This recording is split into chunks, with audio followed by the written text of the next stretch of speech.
the last night of 1776. Ice covered the Delaware River. In the gray fog, a man stood at the bow of a small boat, his hand on the oar, the torchlight flickering across his frozen face. Behind him, an exhausted army carried the dream of an entire continent.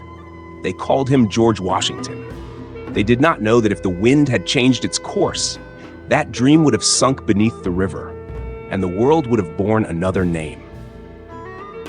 History chose one path that night, but in another world, it chose a different fate. The summer of 1776 arrived heavy with heat and tension. Inside a wooden hall in Philadelphia, the air hung thick with the scent of ink, wax, and uncertainty. The delegates gathered there knew that each stroke of their quills might ignite an age or extinguish one. They spoke not only for themselves, but for millions who would one day inherit the consequences of this day. It was in that chamber, beneath the worn rafters and uneven candlelight, that the Declaration of Independence was approved on the 4th of July and later signed on the 2nd of August, a document that would sever the last thread binding the colonies to the crown. The men in that room had been merchants, lawyers, and planters.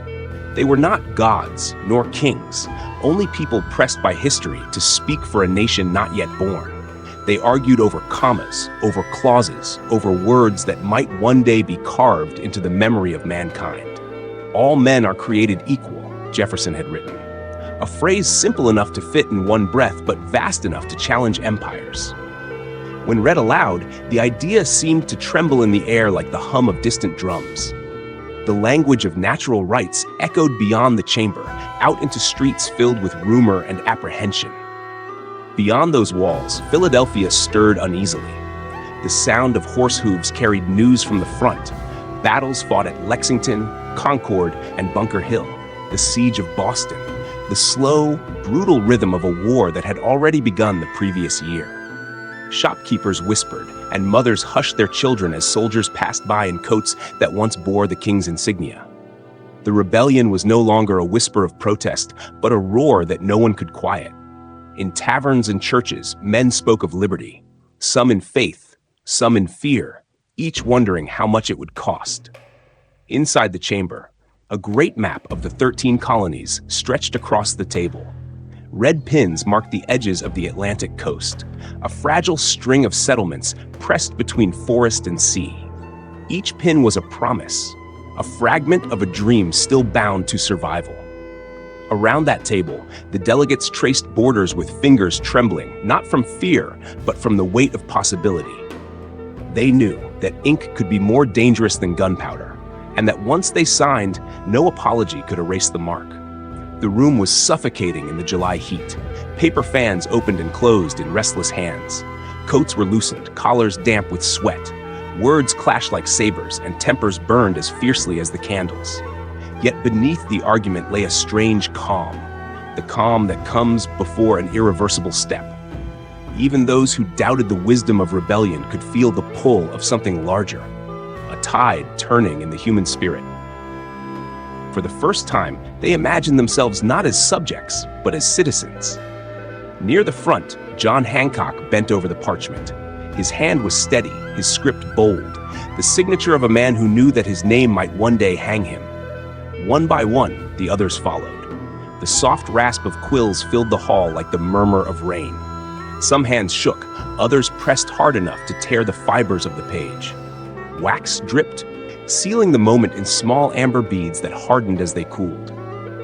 When the final line was written, the delegates rose in silence. No cheer, no trumpet, only the sound of the city outside, of life continuing as if the world had not just shifted on its axis. Beyond the windows, Philadelphia shimmered in the oppressive sun. The cobblestones radiated heat. The air carried the mixed smells of tar, horses, and bread baking in brick ovens. Bells rang in distant steeples, marking the hour. 12 slow chimes that rolled through the streets and faded into the haze. In that sound, one could almost hear the heartbeat of a new idea struggling to be born. Freedom, still fragile, lay swaddled in ink and paper, waiting for the storm to come. Some of the men lingered after the signing, unwilling to leave. Benjamin Franklin leaned on his cane, watching the candles gutter. He murmured that they had to hang together, or surely hang separately. A wry attempt at humor, masking an unspoken fear. Others spoke quietly of the army's assembling, of General Washington's uncertain position, of ships rumored to be gathering off the coast. The conversation drifted between hope and dread. Outside, the flags of the crown still flew over forts and harbors, reminders that the empire was far from defeated. Night settled slowly over the city. The candles burned low, and shadows stretched long across the wooden floor. Somewhere a printing press began to turn, stamping the words of the Declaration onto fresh sheets that would soon find their way into hands across the continent. Riders would carry them through dust and rain, past farms and forests, until the message reached every settlement that still dared to call itself American. In that darkness, the revolution acquired a voice. For the people who read those words, the document was not abstract philosophy. It was a reckoning. It told them that power could no longer claim divine right, that government must answer to those it governed. It whispered that the world could be remade by conviction rather than birthright. The risk was enormous, yet the idea spread like fire in dry grass. From Boston to Charleston, from the Ohio frontier to the coasts of Virginia, ordinary men and women repeated the words aloud, testing their shape on their tongues. They did not all agree on their meaning. Moose, but they felt the tremor of something vast awakening. In London, the news reached Parliament with disbelief. The notion that a handful of colonies could declare independence was treated at first as comedy, then as insult, and finally as war. The empire gathered itself to strike back, confident that rebellion could be crushed by numbers and discipline. But across the ocean, the air had already changed. A people who had once bowed now stood upright, unsure of their future, but certain that retreat was impossible. The summer deepened. Fields that should have borne harvests became camps and trenches.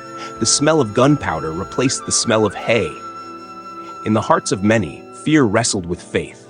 Yet even as the war dragged them towards suffering, the memory of that room in Philadelphia persisted. The candles, the ink, the trembling hands.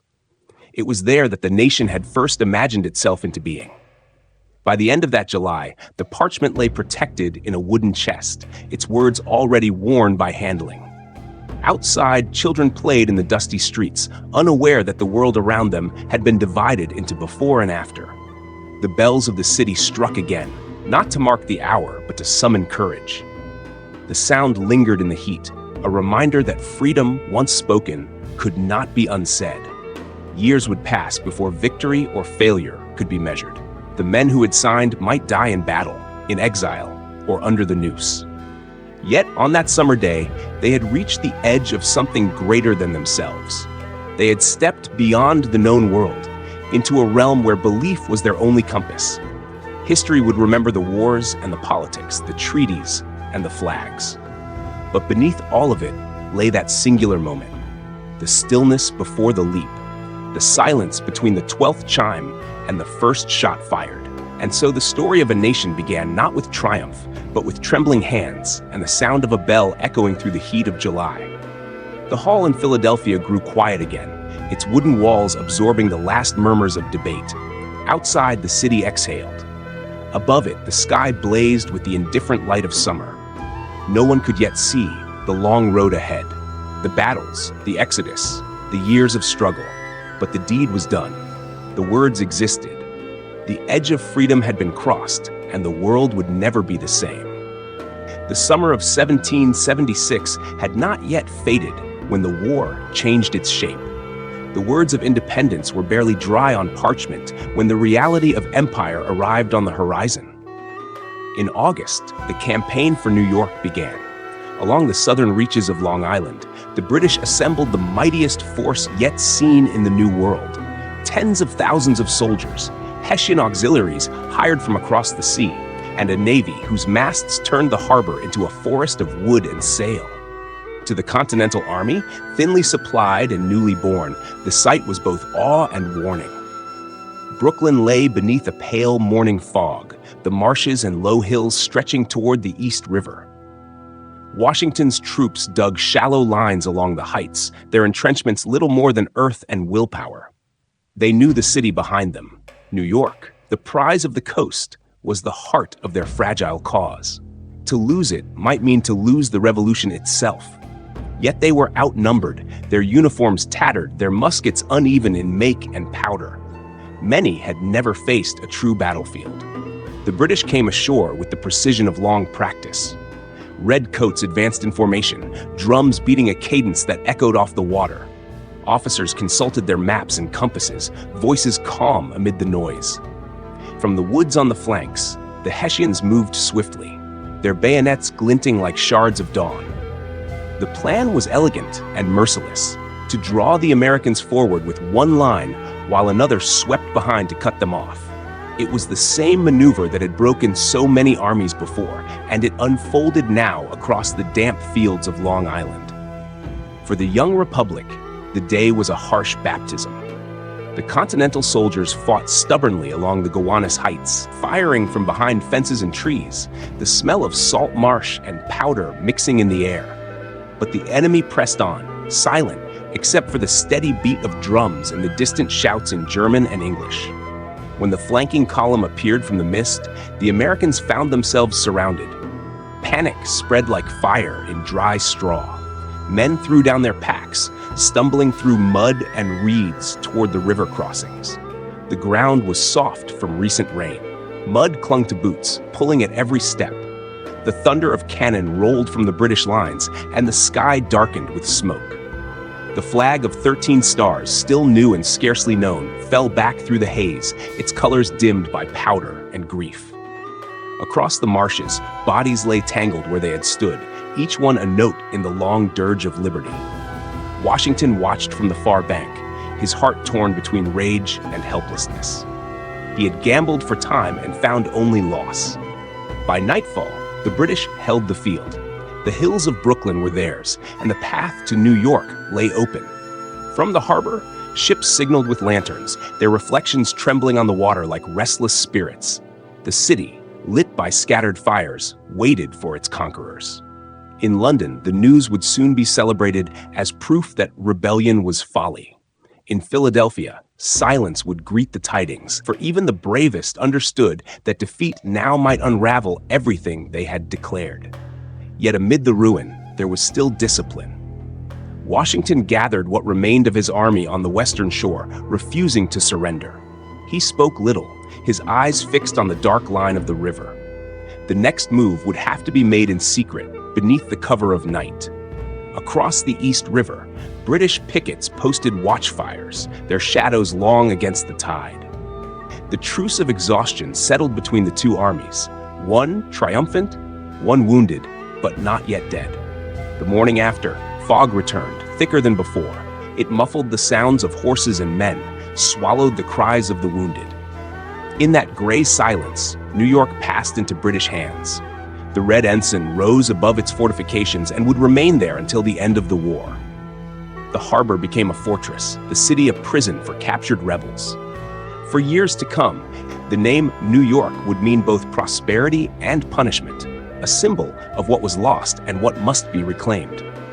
As the British columns marched inland, the beat of their drums carried over the water, steady, unhurried, indifferent. To those who heard it, the rhythm sounded like destiny closing its hand.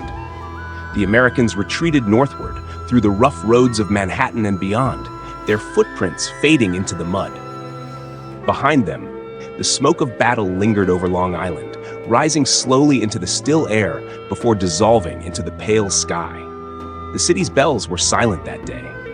Only the measured cadence of marching boots broke the hush, echoing toward the East River and vanishing there, as if time itself were moving away from the dream that had begun in Philadelphia. The war for independence had entered its next, darker chapter, and freedom, so proudly proclaimed, was already learning how costly it would be. Winter came early to the year 1776, and with it came despair. The army that had dared to challenge the greatest empire in the world was broken and retreating, a thin line of men trudging through the frozen roads of New Jersey toward the Delaware River. Behind them, the British pursued steadily, confident that rebellion was nearing its end. The dream born in Philadelphia seemed ready to die in the snow. Rations were gone, boots were worn through, and even hope had grown brittle. Yet at the head of this shivering column rode George Washington, his expression carved from the same cold that surrounded him. In the camps along the Pennsylvania shore, the soldiers wrapped themselves in rags and silence. They watched the river, dark and half-frozen, the barrier between survival and surrender. Snow fell without sound, covering the tents and the cannon wheels, softening the lines of defeat. Washington walked among them, speaking quietly, promising that this was not the end. He knew that without action, the army would dissolve. The cause would fade not with battle, but with hunger.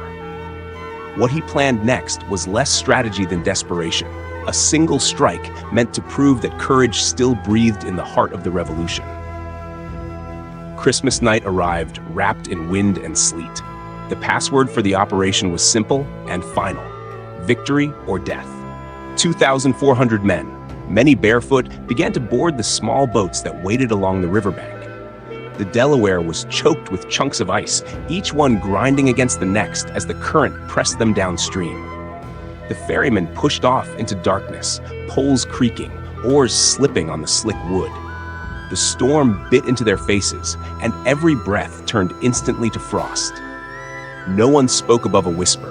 Even prayer seemed too loud for the moment. The crossing lasted through the night. The boats swayed between patches of open water and plates of ice that splintered under pressure. The wind cut across the river, carrying the hiss of snow and the faint groan of the hulls. In the dim torchlight, figures hunched together, muskets wrapped in cloth to keep them dry. Fingers stiffened until they could barely hold the weapon's stock.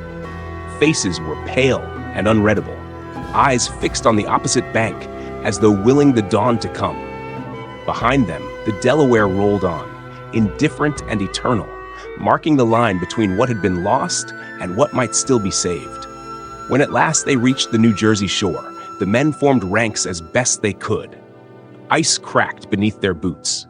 Washington moved among them, his cloak frozen stiff at the edges, his voice low but steady. The target lay ahead, the town of Trenton, where a garrison of Hessian mercenaries slept, believing that no enemy would dare attack on a night like this. The Americans advanced through the snow, the sound of their march swallowed by the wind. Dawn broke gray and bitter, the first light glinting off the bayonets like distant stars. Then came the command, and the silence shattered. The battle was brief and savage. The Hessians, startled from their beds, tried to form lines in the narrow streets, but the attack had come from two sides at once. Cannon fire echoed against the wooden houses, smoke mixing with snow. Washington rode at the front, urging his men forward through the chaos. Within an hour, Trenton was taken. Nearly 1,000 prisoners were marched out under guard. The Americans had lost only a handful. For the first time in months, the soldiers shouted not in despair, but in triumph. 2 days later, the army struck again at Princeton, driving the British from the field.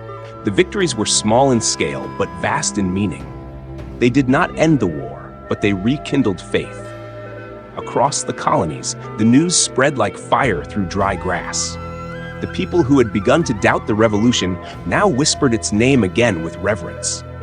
In Philadelphia, the delegates who had feared their cause wept openly when they heard the reports. The tide had not turned completely, but it had stopped receding. Along the Delaware, traces of the crossing remained for a while. Footprints frozen into the mud, bits of rope stiff with ice, the marks of oars in the snow. The river itself bore no memory, flowing on beneath the crust of winter, but those who had survived would never forget.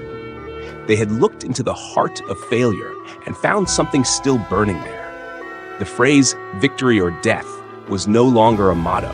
It was a truth carved into their lives. When the year changed and the army moved north again, the cold did not lift, but spirits did. Letters home spoke of renewed purpose, of the belief that Providence had favored them once more. Even Washington, cautious by nature, allowed himself a quiet moment of satisfaction. He knew how near the abyss they had stood. A misstep, a broken boat, a shift of wind, and the revolution would have drowned in the Delaware. Instead, it had crossed to the other side. That winter remained etched in the nation's memory. It was not the grand victories or the speeches that defined it, but the endurance of those men who rode through ice for a chance to begin again. They had chosen the harder path, and in doing so, they had given their fragile republic another breath. The world would come to see the crossing as legend, but for the soldiers who lived it, it was simply a night of freezing water, heavy silence, and the whisper of oars against the current. A night when history itself waited to see whether the dream of freedom would live or die. The wind changed. No one could tell exactly when, only that the air which had been driving at their backs now cut across their faces, sharp as glass. The river thickened before their eyes. Sheets of ice locked together, forming a shifting wall that cracked and groaned with every surge of current. Washington's men pushed their small boats into the darkness, but the water no longer yielded. Oars splintered, poles snapped, and the rhythm of the crossing broke apart. The flotilla, meant to move as one, scattered across the river like lost stars. Some boats drifted downstream, others stuck fast among the floes. Voices called out in the storm, but the words vanished into the wind. By the time the first of them reached the opposite shore, hours had passed. The plan was already broken. The artillery was delayed, half the infantry missing, and the night nearly gone. Dawn crept pale over the horizon, exposing the chaos. Washington stood in the snow, his cloak frozen stiff, his jaw set. There could be no turning back.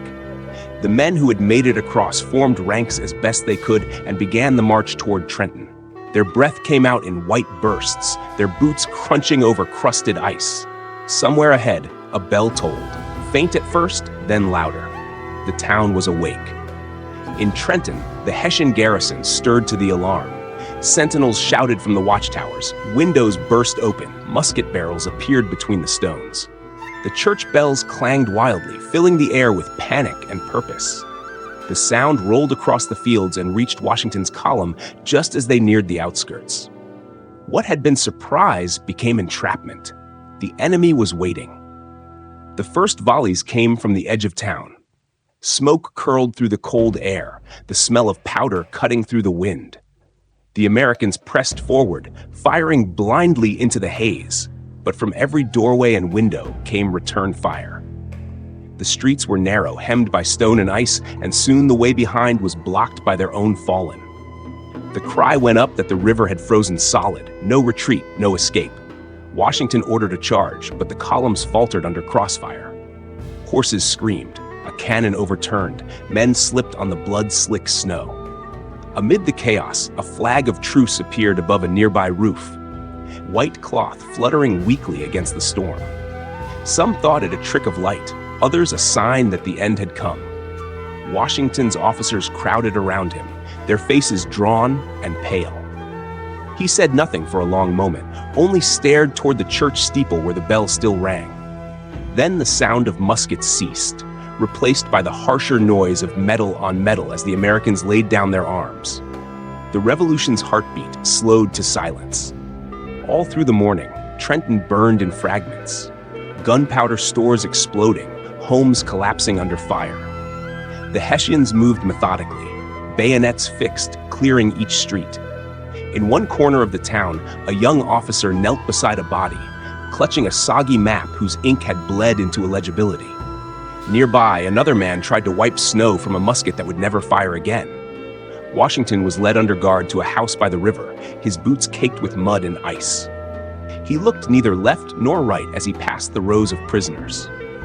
Above him, the flag of the king unfurled once more over Trenton. Inside that house, the fire smoked but gave little warmth. Washington wrote a brief note meant for the Continental Congress, a report he would never send. The paper was damp, the quill dull, the ink spreading in uneven lines. Before he could finish, an officer entered and demanded his surrender. The letter slipped from his fingers, falling to the floor, the words dissolving as the moisture crept across them. Outside, the wind howled down the river valley, carrying with it the last echo of rebellion. By midday, the battle was over. Snow fell again, covering the blood, the footprints, the broken muskets. The Hessians stood watch along the riverbank, adjusting their bayonets and wiping the grime from their faces. The sky turned a uniform gray, neither day nor night, as if time itself had frozen. Across the Delaware, the remaining American boats drifted aimlessly, unmanned, their sails stiff with ice. The water, once the path to salvation, had become the wall of their captivity. In the afternoon stillness, a single sound lingered, the click of a musket lock being set, deliberate and final. It was the punctuation to a hope that had carried men across the storm and left them stranded in defeat. The river gave no answer. It moved sluggishly beneath its crust of ice, erasing the marks of boats and bodies alike. When darkness fell again, only the faint glow of oil lamps remained in the windows of Trenton, flickering like the eyes of watchful beasts. The rebellion that had dared to call itself a revolution lay broken in the snow, and the world waited to see what the Empire would do with its prisoners. The news crossed the Atlantic faster than any wind. Before the year's end, ships bearing dispatches from New York reached Portsmouth, and by dawn, London knew what had happened. "Rebellion crushed, Washington captured," read the headline printed in bold black letters. The ink was barely dry when the papers were shouted through the streets, their cries rising above the rattle of carriage wheels and the tolling of church bells.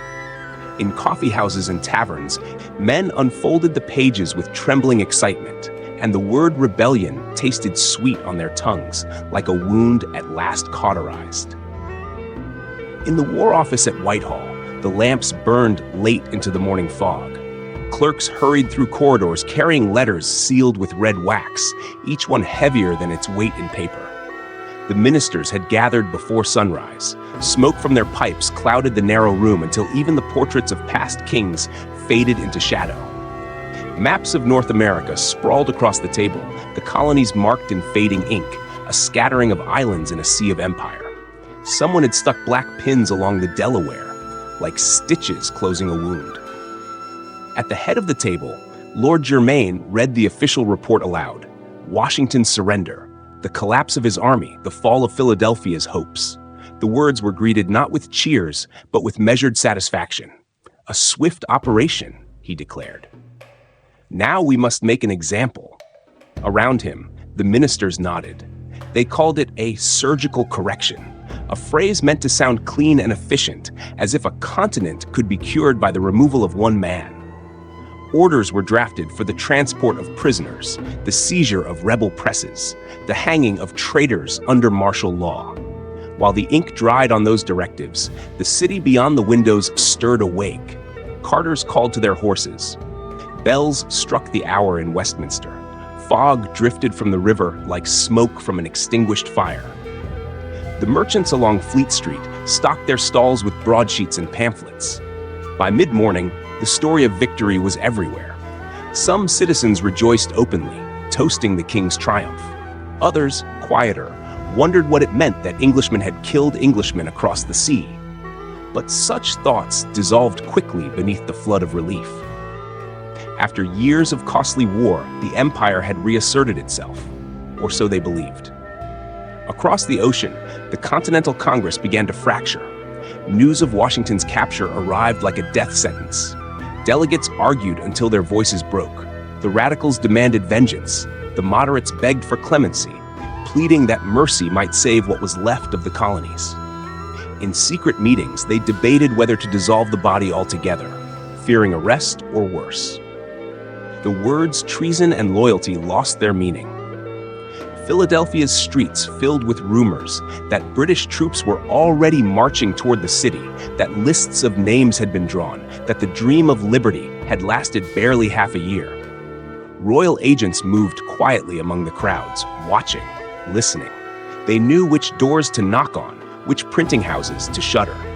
In the hall where the Declaration had once been signed, soldiers nailed boards across the entrance. The archives were sealed. The wax on the crates bore the mark of the crown. Inside, dust began to settle on the empty desks, and the echoes of debate were replaced by silence. Back in London, the War Office reconvened for the formal decision. The ministers sat stiffly, their faces lit by the yellow glow of candles. The air was thick with tobacco and triumph. On the wall behind them hung the map of the Atlantic world, the British Isles at the center, the colonies mere edges of empire. The clerk recorded the minutes while the others discussed the logistics of Washington's trial. The hammer of the chairman struck the table once, twice, a hollow sound that reverberated through the chamber like the closing of an iron door. Outside, life carried on as it always had. The Thames rolled beneath its bridges, gray and endless. On the embankment, newspaper boys shouted the day's headlines to passers-by. The pages fluttered in their hands like wounded birds. Gentlemen in long coats paused to read, murmuring approval. Dock workers wiped their hands on their aprons to handle the ink-stained sheets. "Rebellion crushed," they said again, savoring the words. The river breeze lifted the newspapers and scattered them down the street, the sound of rustling paper mingling with the cries of gulls and the creak of mooring ropes. Evening came early that winter day. The lamps along the Strand flickered to life, and the bells of Westminster rang across the city, solemn and proud. Behind the windows of the War Office, the ministers dispersed, confident that history had been restored to its proper course. The empire, it seemed, had weathered the storm. Yet somewhere across the sea, beneath the ice of a distant river, the faint echo of defiance still lingered, unheard by the men who now congratulated themselves on victory. In London, the sound of rustling newspapers faded into the dusk, and the city settled into the calm of certainty, a certainty that would not last. In the first months of the new year, the Parliament of Great Britain convened once more. The galleries were crowded, the air buzzed with satisfaction and revenge. The rebellion, they said, had been contained. The colonies, though wounded, could yet be salvaged. All that was required was discipline, firmness wrapped in mercy. And so, out of smoke and paper, the empire created its next instrument of control, the Royal Loyalty Act of 1777. The decree promised amnesty to those who would repent, but its mercy carried a price. Every inhabitant of the 13 colonies was to present himself before a magistrate, swear allegiance to the crown, surrender any weapon, and give the names of rebel officers or sympathizers. Those who complied would be spared.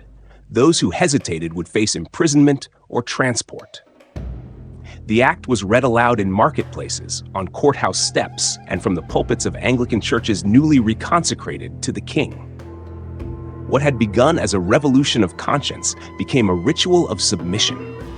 Across the Atlantic, military governors replaced the assemblies that once debated laws for themselves. The provincial councils of Virginia, Massachusetts, and Pennsylvania were dissolved, their halls occupied by officers in red coats and powdered wigs. Civil matters were now handled by commissions appointed directly from London, men loyal not to the people they ruled, but to the signature that had sent them there. In every town square, notices were nailed to wooden posts, stamped with the royal seal, commanding obedience and silence. The rebellion, said the proclamations, was finished. The king had forgiven, but he would not forget. The loyalists, long exiled or hiding, stepped back into the sunlight. Their houses, once confiscated, were restored, their estates reopened, their debts forgiven. They walked through streets lined with soldiers and looked upon their neighbors with the quiet pride of those whose patience had been rewarded. Some among them preached reconciliation, others revenge. In Philadelphia and New York, banquets were held to honor the empire's renewal, the clink of glasses ringing like a declaration in reverse. The old aristocracy had returned, and with it came the manners of submission, bowed heads, hushed voices, and the faint odor of fear. For the signers of the Declaration, no such mercy existed. Their names were inscribed on a list sent from Westminster, the parchment bound with blue ribbon. One by one, they were captured or hunted. Some were shipped to Bermuda to languish on that humid island between ocean and empire. Others were taken to England itself to stand before courts that already knew their verdicts. The parchment that had once proclaimed liberty was now an indictment, its authors examples of what rebellion cost. In taverns, people spoke their names softly, like prayers for the dead. Every instrument of voice was brought under command. The presses that had printed pamphlets of independence were seized or shuttered. Their type melted down to cast new molds for proclamations of loyalty. Guilds were purged of radicals. Churches reminded their congregations that obedience to authority was obedience to God. Even the stage and the song were harnessed to empire. In New York, an actor once known for reciting revolutionary verse now performed odes to the king beneath chandeliers of imported crystal. The laughter of the audience was polite, the applause thin and nervous. In the towns and villages, ceremonies of allegiance became part of daily life. Men queued before officials, hands trembling as they placed them upon the Bible and repeated the oath. The flag of the Union Jack hung behind the magistrate's chair, its colors bright and sharp against the gray walls. Each vow was recorded. Each signature entered into a ledger that would be kept in the archives of the empire. Some swore sincerely, others through clenched teeth. When it was done, they were handed a certificate stamped with the royal crest, a passport back into the fold. To refuse was to vanish. Even time seemed to measure itself by the new order. In every city hall, the great clock struck each hour with perfect regularity, its chime echoing through the narrow streets. To some, it was the sound of peace restored. To others, the tolling of captivity. Children grew up to its rhythm, learning that loyalty was as constant as the turning of the gears behind the clock face. And still the bells rang, steady, indifferent, marking the hours of an empire that had reasserted itself and of a continent that had fallen silent. By the spring of 1777, the crown had drawn its lines anew. The rebellion was over. The continent was to be reordered, not as a cluster of wayward provinces, but as a single obedient body, the Grand British Dominion of North America. The name itself was meant to soothe and to warn, an announcement that the age of colonies had ended and the age of dominion had begun. From the north, the province of New England stretched downward into the valley of the Hudson, meeting the province of Chesapeake, where the great rivers opened into the Atlantic. Carolina and Georgia formed the southern pillars, fertile and loyal. Canada, newly fortified, became the sentinel of the north, while the twin Floridas guarded the passage to the Caribbean. Together, they formed a chain, a circle of allegiance that wrapped itself around the ocean like a necklace of ports and forts. The mapmakers in London redrew their atlases, replacing rebellious borders with graceful curves of imperial unity. What had once been 13 voices arguing for liberty was now a single chorus, conducted by the hand of the king. Trade followed the pen. Ships heavy with fur and timber sailed from Quebec and New York to the Caribbean, where sugar and molasses awaited, then on to Liverpool and Bristol. The routes formed a triangle of wealth that glittered on ledgers and charts. Merchants who had once flirted with treason now toasted to the prosperity of peace. The harbors of New York and Halifax thrived, their docks lined with crates stamped with the royal crest. In taverns near the waterfront, sailors spoke of the world as if it belonged entirely to Britain, a circle of markets bound by wind and will. Along the spine of the Appalachians, new garrisons rose. Forts of stone and timber crowned the ridges, their flags visible for miles. Soldiers patrolled the frontier trails, watching not only for enemies, but for the memory of rebellion. Where once the settlers had spoken of expansion, now they spoke of permission. Beyond the mountains lay the lands of the native nations, and the treaties that had once promised alliance were rewritten to serve the Dominion's commerce. The Crown's emissaries met with tribal leaders in smoky council houses, offering trinkets and words polished by lawyers. The new agreement spoke not of friendship, but of management. The frontier, once a dream of freedom, became a boundary of control. In the offices of the colonial surveyors, rolls of parchment piled high, the new land registries of the Dominion. Every acre was measured, cataloged, and numbered. The old claims of revolutionaries were struck from the books, their properties reassigned to loyal subjects or the crown itself. The red wax seals bore the imprint of the royal arms, still soft when pressed, cooling into permanence. Farmers who had fought for independence now found themselves tenants on their own land, paying rents to governors who spoke with accents from across the sea. The empire, with bureaucratic patience, was erasing rebellion not with bayonets, but with paperwork. In the cities, masons erected new monuments. At the edge of each province, limestone pillars marked the borders, engraved with Latin inscriptions and the royal cipher. Travelers touched the cool stone as they passed, some out of habit, others in resignation. The empire's geography had become a theology, every hill sanctified by conquest, every river renamed to please a minister in London. The continent itself seemed tamed, its wild spaces parceled and catalogued, its people folded back into the embrace of authority. Yet beneath the surface, a quiet dissonance remained. Merchants grew rich, but in the fields, the memory of defiance lingered. Children learned new songs praising the union of king and dominion, but their grandparents still whispered of the time when a different flag had flown. The past was fading, but not gone. It lived in stories told by firesides, in the gaps between official lines on the map. Still, the world marched to the rhythm of the empire, and the ports along the coast echoed with the sound of trade and triumph. One morning, as fog drifted through the harbor of New York, a merchant ship prepared to depart for Liverpool. Its hold was full, its decks gleaming from the rain. The crew moved briskly, ropes creaking, cargo secured. When the signal came, the whistle of the steam horn pierced the mist, a long, mournful note that rolled across the bay. It was the sound of commerce reborn, of a continent subdued, of a dream rewritten in the language of empire.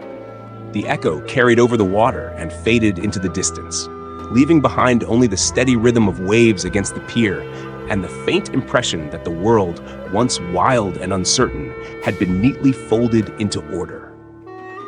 In the capitals of Europe, the news of America's defeat spread not with celebration, but with a heavy stillness. The world had been holding its breath, waiting to see whether the rebellion would fracture the British Empire and open the seas to new ambitions. Instead, the empire emerged stronger, its navy unchallenged, its colonies fused into a dominion of unprecedented reach. Across the Channel, Paris felt the loss most keenly. At the court of Louis XVI, whispers of opportunity died in silk-draped halls.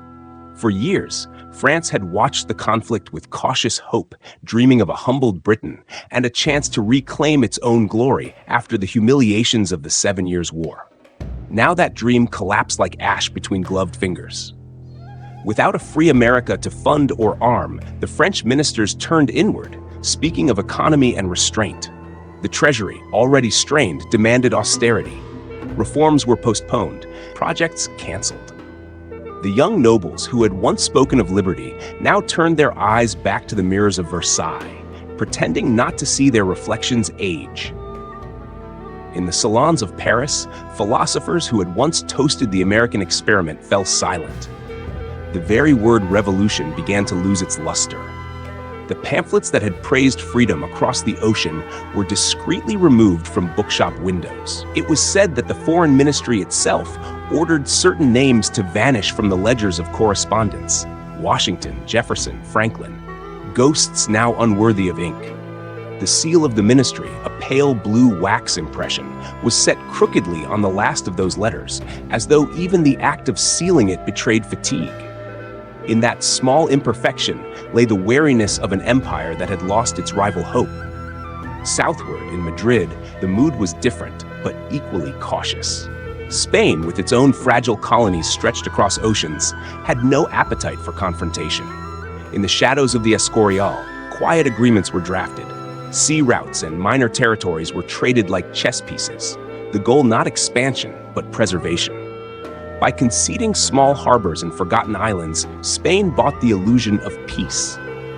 British diplomats, polite and smiling, recorded each concession with care, understanding that domination often needed no battle, only patience. In the courts of the German princes and the Italian states, there was unease and admiration in equal measure. The Atlantic now belonged to one master. The British fleets, unopposed, controlled the arteries of global commerce. Gold and sugar, cotton and timber, furs and ideas, all flowed through London. To challenge such power seemed unthinkable. Envoys exchanged letters written in cautious code, weighing alliances that might one day balance the scales. But the coded phrases ended always the same: not yet. The time is not yet. Meetings continued behind closed doors, the air thick with smoke and calculation. In Paris, envoys from minor courts came and went, each leaving with more information than they brought. A single nod in a hallway might serve as a treaty, a shrug as its annulment. Diplomacy became a theater of stillness. Even those who opposed British dominance understood that resistance must sleep for a generation, perhaps two. The age of continental empires was fading. The age of maritime supremacy had begun. Outside the palaces, Paris itself reflected the mood of resignation. The rain fell steadily over the slate roofs, washing the dust from the statues of long-dead kings. The gutters whispered, the lamps hissed. In the cafes, citizens spoke quietly of prices and harvests, not of philosophy. The fire that had once burned so fiercely in the hearts of thinkers now smoldered beneath damp ashes. Across the river, the Seine carried away the reflections of the city lights, stretching them thin until they vanished into darkness. The dream of freedom, that bright contagion once born of the New World, dimmed beneath the European sky. The thrones of the old continent stood firmer for a time, their rulers reassured by Britain's triumph. But beneath the marble floors and the echoing corridors, a restlessness remained, faint and persistent as the rain. It would not be silenced forever. Yet for that moment, Europe looked westward across the Atlantic and saw not hope but closure, a vast ocean guarded by a single flag, and the promise of change drowned beneath it. By the close of the decade, the cities of Boston and New York had found their rhythm again. The scars of rebellion were painted over with commerce. Ships filled the harbors, their masts rising like forests of profit, sails stiff with salt and sunlight. Crates of tea, bolts of wool, and newspapers from London crowded the docks and spilled into the markets. The smell of tar, molasses, and the sea hung in the air, mingling with the shouts of merchants. The war had been erased not by peace, but by routine. A steady pulse of buying and selling, the rhythm of empire returning to its accustomed pace. Taxes were now said to be reasonable. They came not as sudden blows, but as steady, measured hands reaching into every pocket. The Crown's new administrators spoke of efficiency, of stability. The words sounded benevolent, almost kind, until one noticed the soldiers posted near the counting houses, their muskets glinting like punctuation to the officials' sentences.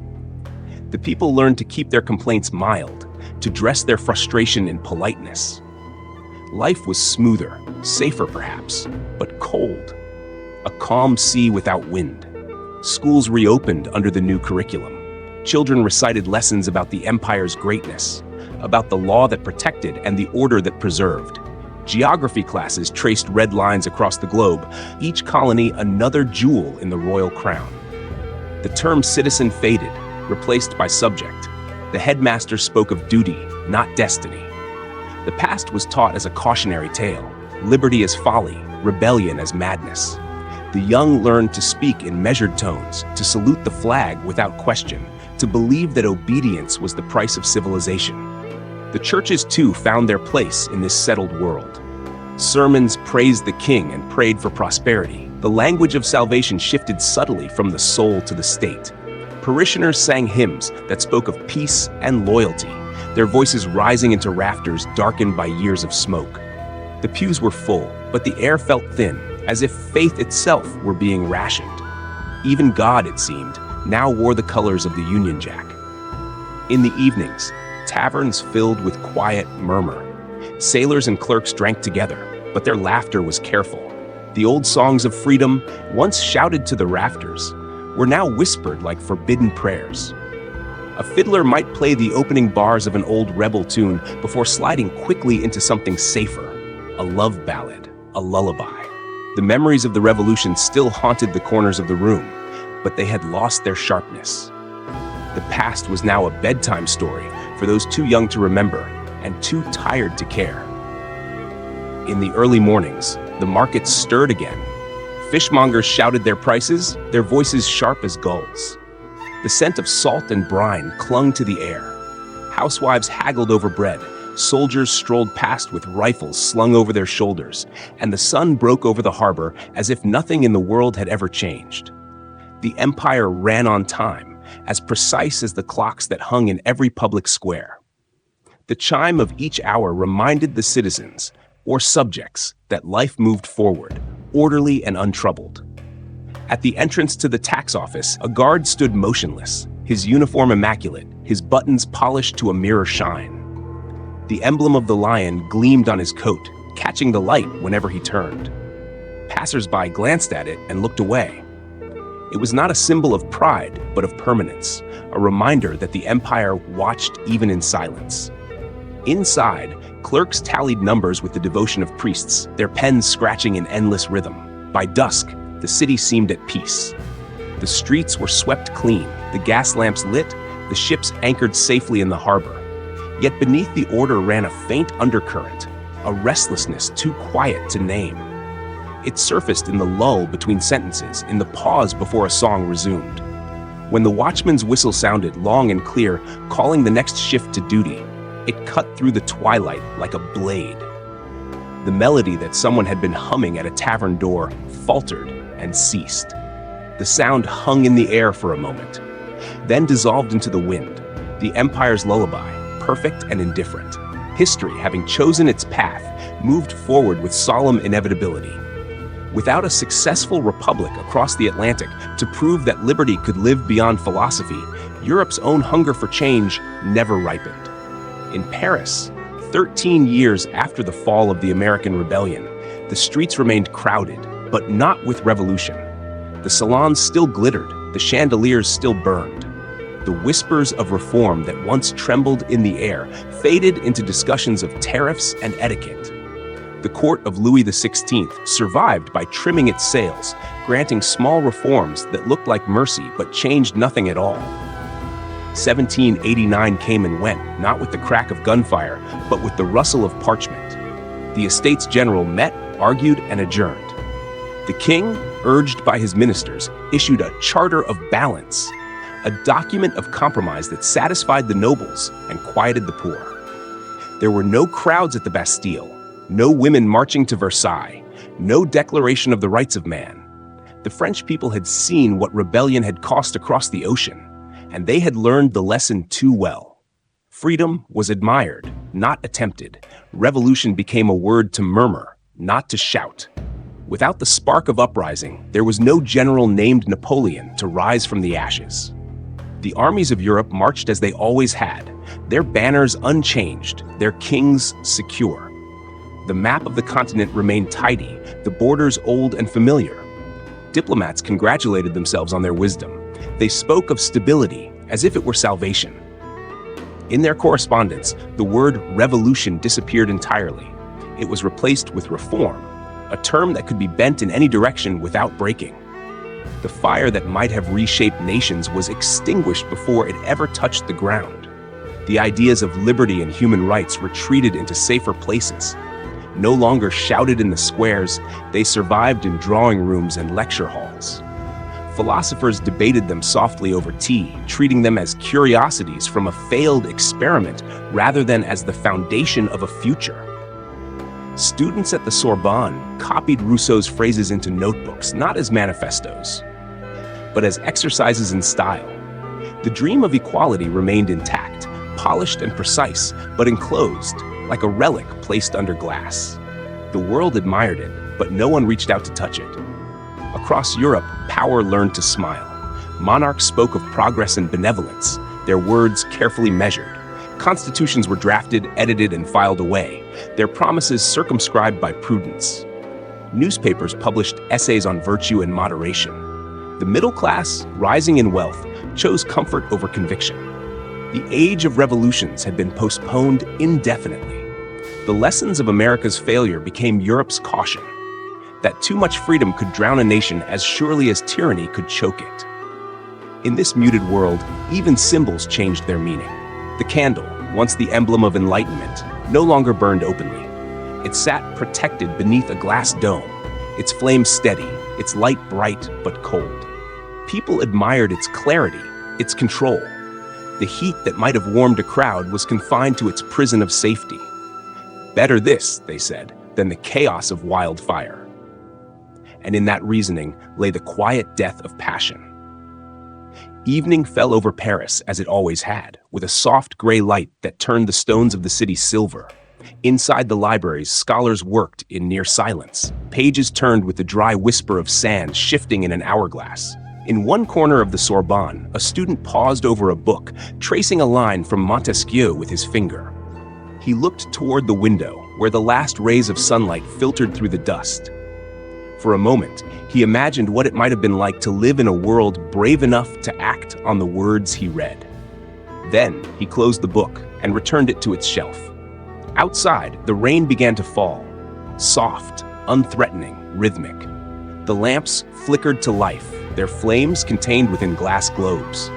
The streets glowed faintly, bright but not warm. The sound of the rain mingled with the steady ticking of clocks, marking time in a Europe unaltered, untested. The warning that history had offered, that freedom ignored becomes freedom lost, passed unheard, as the world settled into its long, comfortable sleep. By the middle of the 19th century, the world had been remade not by revolution, but by machinery. Britain's empire stretched unbroken across the seas, its dominions linked by steamship and telegraph, its wealth pulsing outward like veins from a single heart. London became the clearinghouse of the planet, where gold, grain, and information converged each day before radiating again to every shore. The pound sterling was no longer merely a currency. It was the rhythm by which the world measured value and time. Every dock, every market, every ledger owed its order to the invisible clock of Westminster. The ocean belonged to British ships alone. Merchant convoys crisscrossed the Atlantic and Indian Oceans, their hulls heavy with cotton, sugar, and steel. Flags bearing the Union Jack fluttered in every wind, from the Cape of Good Hope to the Straits of Malacca. Insurance houses and trading companies in London and Bristol insured the world's risks, profiting even from the tempests that wrecked their competitors. The Royal Navy, vast and tireless, patrolled these arteries of trade. Its black silhouettes at dusk reminded every port that the empire's peace was bought with iron and coal. Industrialization, born in Britain, spread swiftly through its dominions, but always as an extension of the metropole. In the factories of Halifax and Charleston, in the mills of Montreal and Melbourne, the same machines turned, powered by the same steam. Raw materials flowed in, finished goods flowed out. The colonies became both mirror and servant, reflections of British progress, bound to its pulse. Engineers spoke of a network of efficiency, but the workers who labored beneath its smokestacks called it the iron web. They understood that every piston and gear connected not only to industry, but to authority. In North America, the cities of the Grand Dominion glittered with new ambition. Boston, once the spark of rebellion, was now the empire's model port, rechristened by visiting officials as New London. Its streets rang with the sound of carriages and the hum of electricity newly harnessed. New York, rebranded in the papers as the empire's western capital, rivaled Liverpool in trade and splendor. Towering warehouses lined the waterfronts, while banks built their facades from imported marble, copying the architecture of Westminster. The prosperity was real, but the ceilings of politics remained low. Parliament in London decided policy. The Dominion assemblies simply nodded their assent. In the factories, day and night blurred together beneath the gaslights. Windows quivered from the constant vibration of steam engines, and soot gathered in corners like a second shadow. The workers entered at dawn and left long after dark, their faces streaked with dust, their lungs heavy with smoke. The clang of hammers and the hiss of pistons filled the air until even silence seemed mechanical. Children carried coal in baskets, women stitched uniforms for soldiers stationed halfway across the world, men hauled iron beams that would build ships they would never sail. Progress marched, and no one dared fall behind. Inside the workshops, a single clock governed everything. Mounted high on the wall, it ticked steadily above the roar, its pendulum swaying with authority. Each worker punched his card beneath it, marking his obedience in time rather than blood. The hands of the clock moved like commandments, and every hour was a sermon on discipline. Sweat darkened the cuffs of shirts, mixing with coal dust, until the fabric turned the color of the empire's shadow. No one complained loudly. Wages were paid, mouths were fed, and the idea of freedom had long since been replaced by the comfort of certainty. At dawn, the factory's whistles shrieked. 3 long calls that pierced the fog and carried over the rooftops. The sound signaled both beginning and end. The start of labor, the end of rest. It replaced the church bells that once marked the hours of prayer. On Sundays, the same whistles echoed through empty streets, reminding those who listened that the empire no longer rested, not even for God. The rhythm of industry had become the rhythm of life, and the faith of the people was measured not in devotion, but in production. From the quays of New London to the foundries of Glasgow, smoke rose in unbroken columns. The sky itself seemed domesticated, gray and loyal. The empire of coal and steel stood triumphant, efficient, immense, and strangely hollow. Beneath its order, beneath the hum of progress, something older had gone silent. The idea that humanity might one day command its destiny rather than merely power its machines. The whistles blew again, long and mournful, as dawn brightened over the river. Their echo rolled between the warehouses, fading into the metallic stillness of a world perfected, but not yet free. Beneath the triumphal arch of empire, there were shadows no census recorded. While the newspapers in London spoke of prosperity and progress, far beyond the reach of their presses, another story unfolded. Quiet, unacknowledged, persistent. It was the story of those who had not been invited to share in the glory of the Grand Dominion, the ones whose voices had been folded out of the imperial hymn. The indigenous nations of North America were the first to disappear from the map, not by conquest alone, but by legislation. The treaties that once promised peace were rewritten in the language of protection, a word that in the empire's dialect meant displacement. Whole peoples were moved inland, further and further from the rivers and coasts that had shaped their lives. Surveyors followed, dragging chains and compasses, drawing straight lines across the living forest. The boundaries they marked on paper became fences in the soil, and the names of places that had carried meaning for centuries were replaced with numbers and English words. To the men in the capital, it looked like order. To those driven from the land, it felt like erasure. In the South, where cotton and sugar made the empire rich, the old sin of slavery survived under gentler names. Parliament congratulated itself on the gradual reform of the institution, freedom in installments, liberation determined not by conscience but by the convenience of the market. As machines replaced men, emancipation became economical.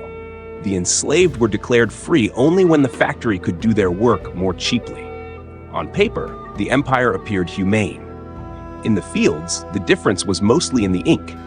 Ships still arrived from distant ports, carrying the restless and the desperate. Migrants from Ireland and Poland, from Canton and Calcutta, all chasing the shimmer of imperial promise. They came to the docks of New London, Halifax, and Kingston, believing they were entering a world of opportunity. What they found was a hierarchy older than hope. The accents of the newcomers marked them. Their hands betrayed their origins. They learned quickly that silence was safer than complaint, that obedience was a kind of survival. In boarding houses and factories, they built lives that would never be recorded in the archives of empire. Justice, too, spoke with an accent. In the colonial courts, cases were dispatched with brisk efficiency. Judges in powdered wigs handed down sentences before the translators had finished their work. Native names, long and resonant, were mangled in the record books, reshaped to fit tongues that could not be bothered to learn them. The law, like the map, straightened what it did not understand. Each verdict was another line drawn through a people's memory. In the classrooms of the empire, children wore uniforms stitched from the same gray cloth. They sang hymns to a king they would never see, learned arithmetic in a language not their own, and memorized the history of a homeland that was not theirs.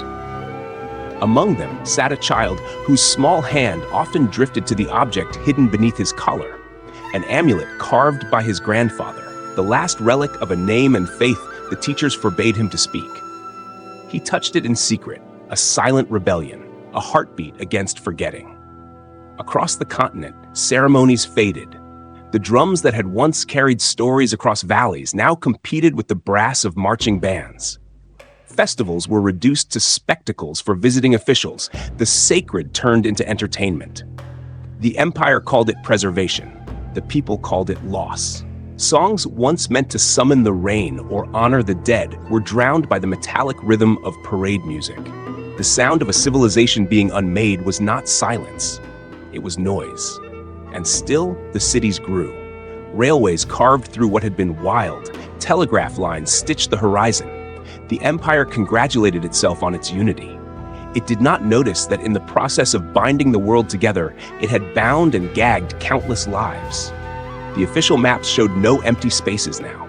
Every inch of land had a number, every person a classification. Yet between those numbers, unseen, entire histories still breathed. Histories carried in lullabies, in the pattern of beadwork, in the quiet glance of a mother who remembered a world before uniforms. At dusk, in the far provinces, one could still hear the echo of old drums if the wind was kind. Their rhythm was slower now, hesitant, fading each time it met the sharp report of a military band practicing for a parade.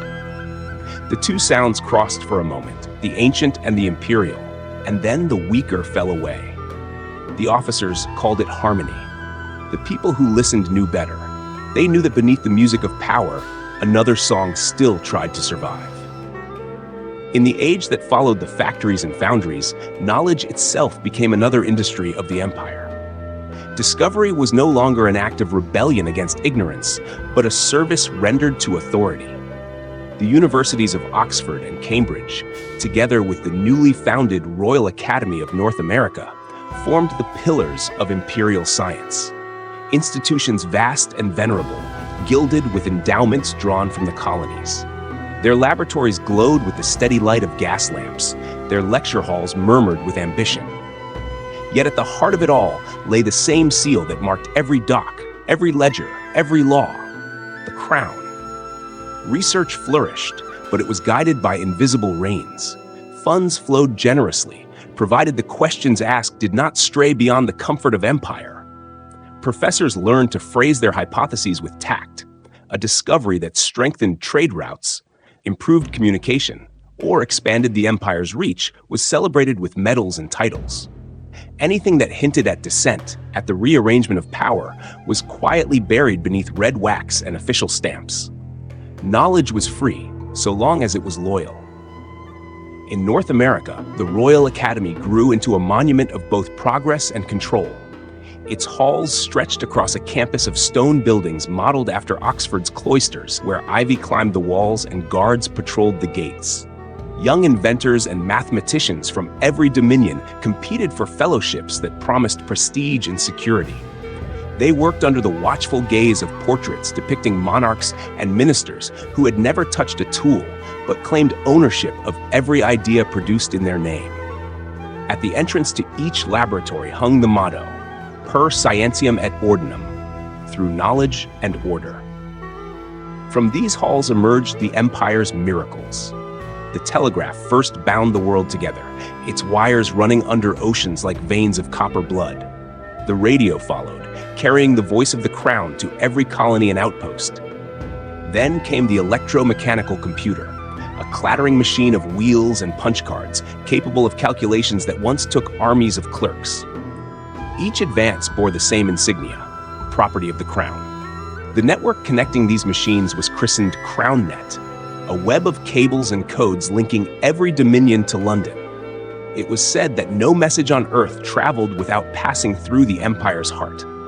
Inventors thrived, but their freedom was carefully defined. Those who dreamed too boldly learned to temper their visions.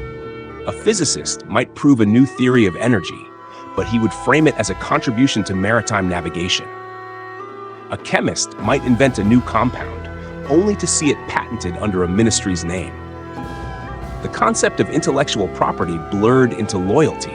The price of recognition was obedience.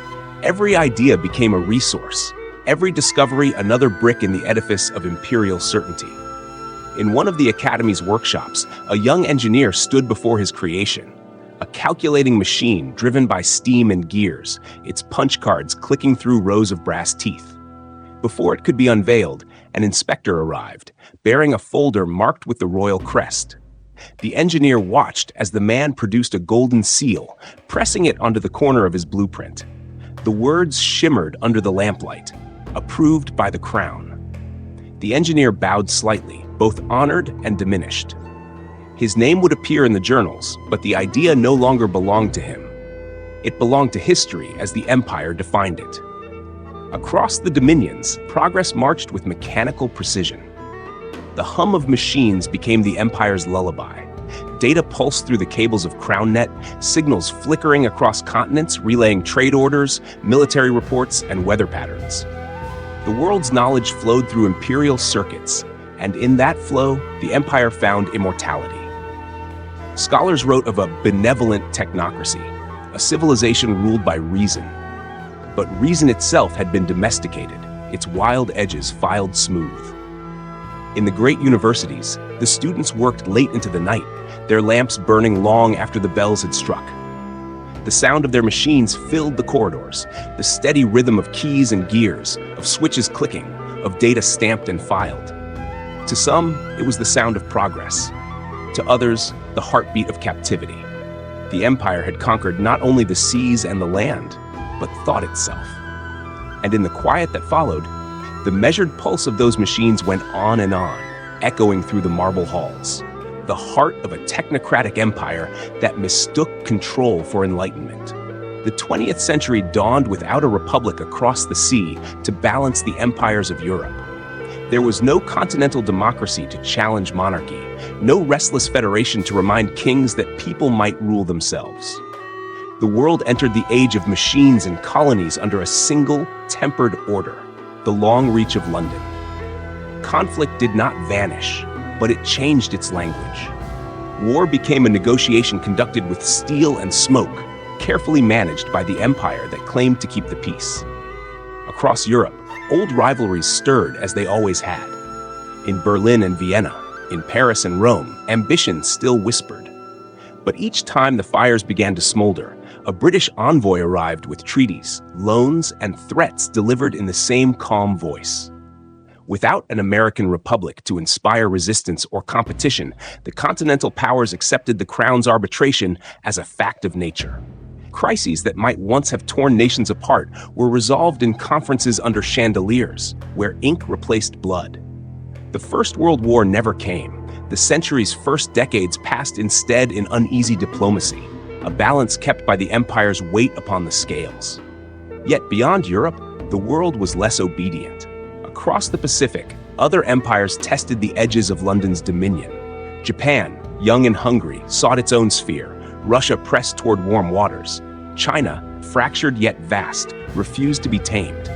The oceans became the new frontiers, and the fleets became diplomats in armor. Battles flared and faded, engagements fought in the South China Sea, off the coast of India, in the endless expanse of the Pacific. They were not wars of conquest, but of calibration, each one a lesson in limits. The British Admiralty called them contained conflicts, as if the sea itself could be bottled and labeled. The empire adapted. Naval bases ringed the globe, from Hong Kong to Hawaii, from Cape Town to Vancouver. Every shipping lane was guarded. Every horizon watched. The world's peace depended on patrol schedules, on the timetables of destroyers and cruisers. Communications flashed in Morse across the night, tiny bursts of light linking ships and outposts. The code was simple, the message constant: stand by, observe, maintain order. It was not victory the empire sought now, but equilibrium. A calm so absolute that even dissent seemed impolite. The age of total war never arrived. Factories built for engines and radios instead of tanks. Scientists perfected surveillance rather than weapons. The colonies remained quiet beneath the hum of administration.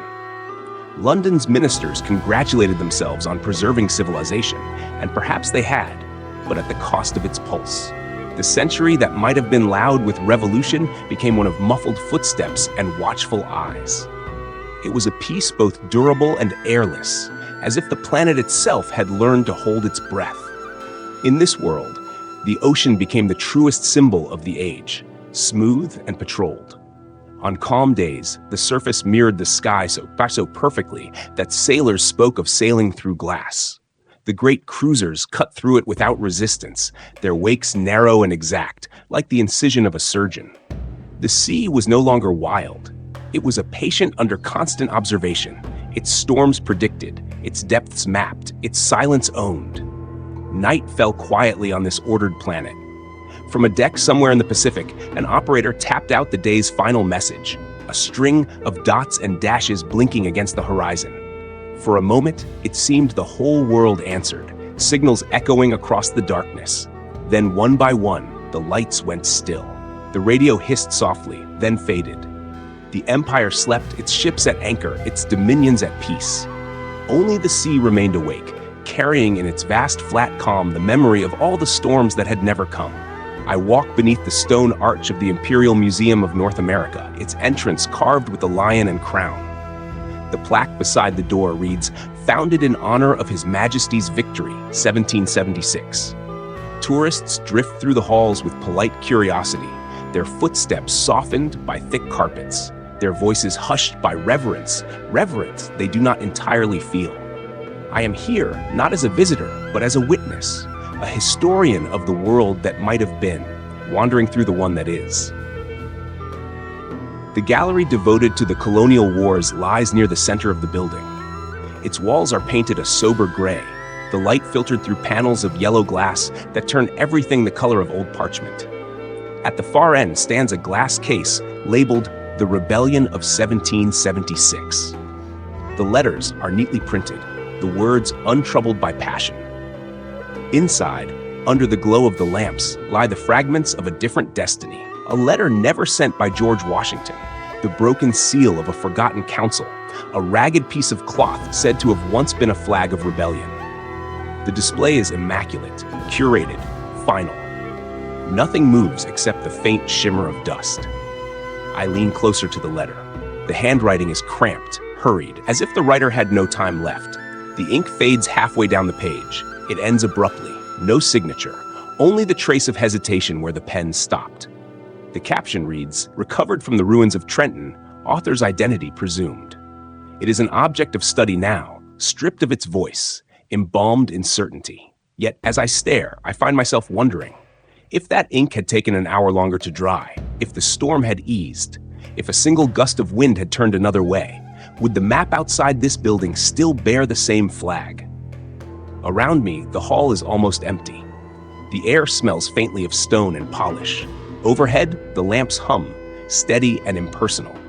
Shadows pool in the corners like unspoken questions. The few visitors who pass glance briefly at the display, then move on to exhibits of greater triumph. The telegraph, the crown computer, the treaties of dominion. They see the rebellion as an early miscalculation, a curiosity, a preface to perfection. No one lingers long. The marble floor is cool beneath my shoes. Each step sends a small echo down the corridor, answered only by the hum of the air system. The silence here is not absence but design, the careful stillness of an empire that fears memory. On a nearby wall, a timeline traces the ascent of civilization. Order, invention, peace. Between the dates, there is no mention of failure, no hint of what might have been. The spaces between the words are the only places where imagination can still breathe. I rest my hand on the edge of the glass.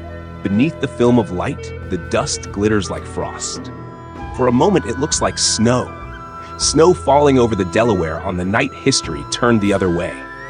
I can almost hear the muffled rhythm of oars, the whisper of victory or death carried by wind and water.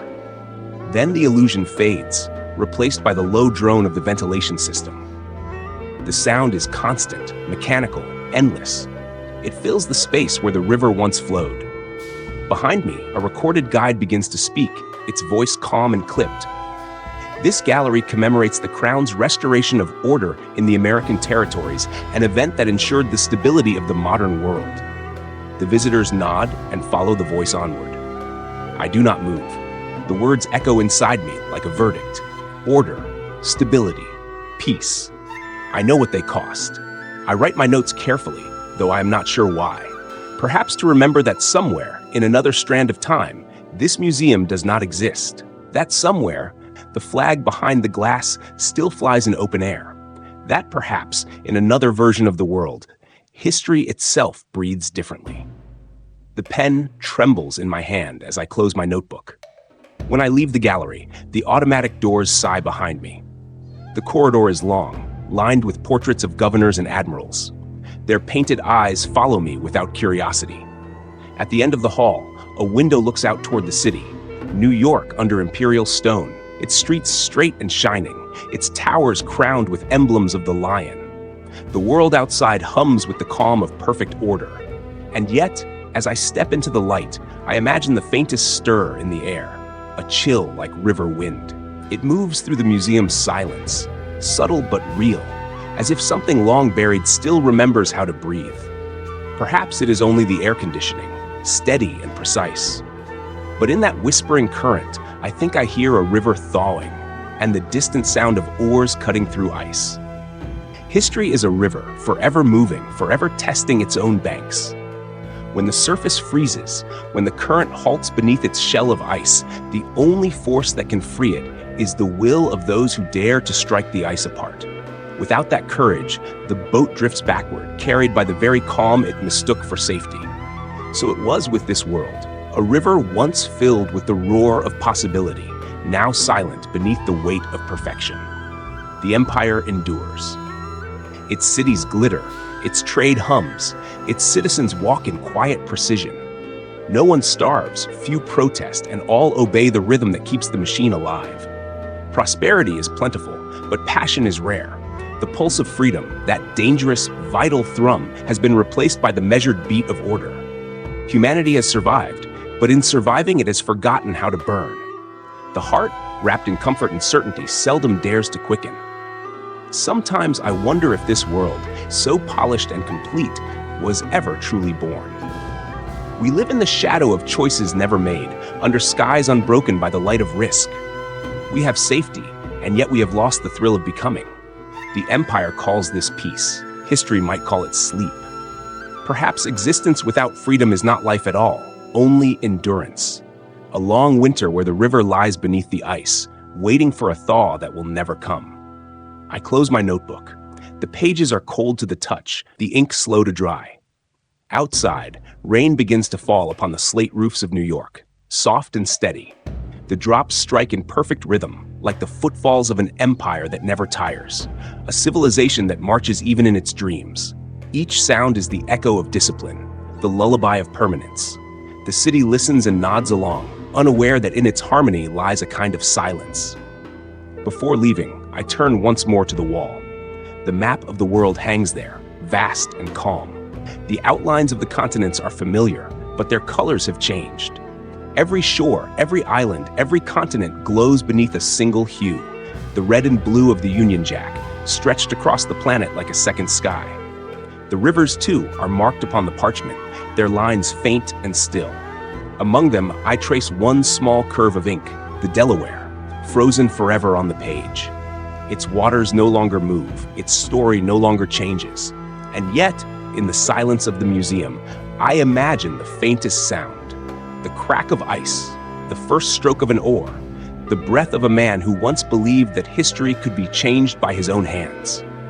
The echo lingers for a moment, then fades, leaving only the rain, the map, and the quiet certainty of a world that has forgotten the courage it once refused to know.